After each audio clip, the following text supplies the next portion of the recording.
অসুস্থ বৃদ্ধাকে ফেলে গেল পথে। মানবিক রূপ বনগাঁ থানার পুলিশের। চিকিৎসা করিয়ে তাকে বাড়ি ফেরানোর ব্যবস্থা। চাপাবেড়িয়া এলাকার ঘটনায় চাঞ্চল্য। সাত সকালে পথের পাশে বসে আছেন এক বৃদ্ধা। নড়বড়ে শরীর, উস্কো খুস্কো চুল, পাশে রাখা ছোট্ট দুটো পুটুলি। তবে বৃদ্ধা এলাকার কেউ নন। সাত সকালে এমন দৃশ্য দেখে চাঞ্চল্য ছড়িয়ে পড়ে বনগাঁ থানার চাপাবেড়িয়া এলাকায়।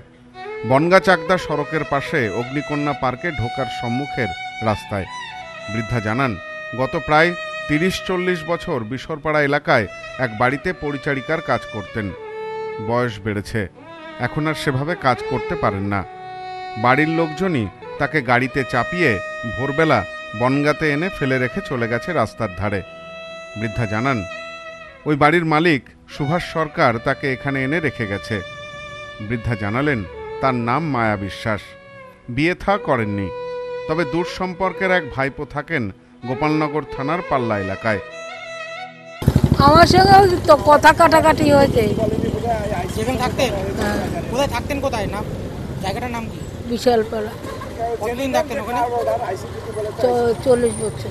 কি করতেন? কাজটা কি করতেন? কাজে রান্না বান্না করতাম, ছেলেদের মানুষ করেছি, সব কাজকর্ম সারতাম। এখন ছেড়ে দিয়ে গেল কেন?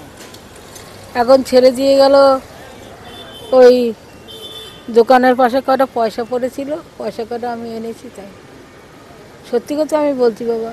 মানে ওরা রাখতে চায় না? না, বয়স হয়ে গেছে বলে রাখতে চায় না তোমাকে? না। কত টাকা ছিল? কত টাকা? কটা খরচা পয়সা দেবে, আর কিছু না, আর কিছু না বাবা। এখন তুমি কি চাইছো বুড়িমা? আমি এখন চাইছি ওই সুরজিতের বাড়ি যেতে। সুরজিৎ কে হয় তোমার? সুরজিৎ আমার ভাইপো। ভাইপো হয়? সুরজিতের বাড়ি গেলে তুমি থাকতে পারবে। কে রেখে গেছে? এখানে কে রেখে গেছে তোমাকে?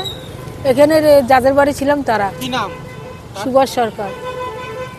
আর কিছু না। কখন রেখে গেছে তোমাকে? আমি এসছি অনেকক্ষণ হয়েছে বাবা, 10টা-11টা বাজে। তখন থেকে এখানে বসে আছো? হ্যাঁ। এলাকা থেকে খবর পৌঁছায় বনগাঁ থানায়। বিষয়টি নিয়ে উদ্যোগী হন বনগাঁ থানার আইসি শিবু ঘোষ। পুলিশ পৌঁছে বৃদ্ধাকে উদ্ধার করে নিয়ে যায় বনগাঁ হাসপাতালে। সেখানে চিকিৎসা করানো হয় তার। এরপর যোগাযোগ করা হয় গোপালনগর থানার সাথে। গোপালনগর থানা এলাকায় বাড়ি ভাইপো সুরজিৎ জানান, তার সাথে রক্তের কোনো সম্পর্ক নেই বৃদ্ধার, তবে তিনি পূর্ব পরিচিত। ওই বৃদ্ধাকে বাড়িতে রাখতেও তার কোনো আপত্তি নেই। ঘটনায় প্রশ্ন উঠছে, জীবনের বেশিরভাগ সময় যাদের সেবা যত্ন করে কাটিয়ে দিলেন বৃদ্ধা, তাকে কিভাবে পথের মাঝে এভাবে ফেলে রেখে গেলেন ওই বাড়ির সদস্যরা? কোথায় যাচ্ছে মানবিকতা? তবে পুলিশের উদ্যোগকে সাধুবাদ জানিয়েছেন সকলেই। সব্যসাচী ভট্টাচার্যের রিপোর্ট, নিউজ নোম্যান্সল্যান্ড, বনগাঁ।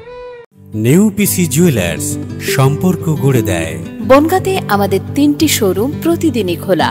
নেউপিসি জুয়েলার্স, বনগাঁ বাটার মোড়। নেউপিসি জুয়েলার্স ব্রাঞ্চ, কুমুদিন স্কুলের বিপরীতে। নেউপিসি জুয়েলার্স বিউটি, মতিগঞ্জ, হাটখোলা। আমাদের এখানে সোনা কিনুন পেপারের দামে।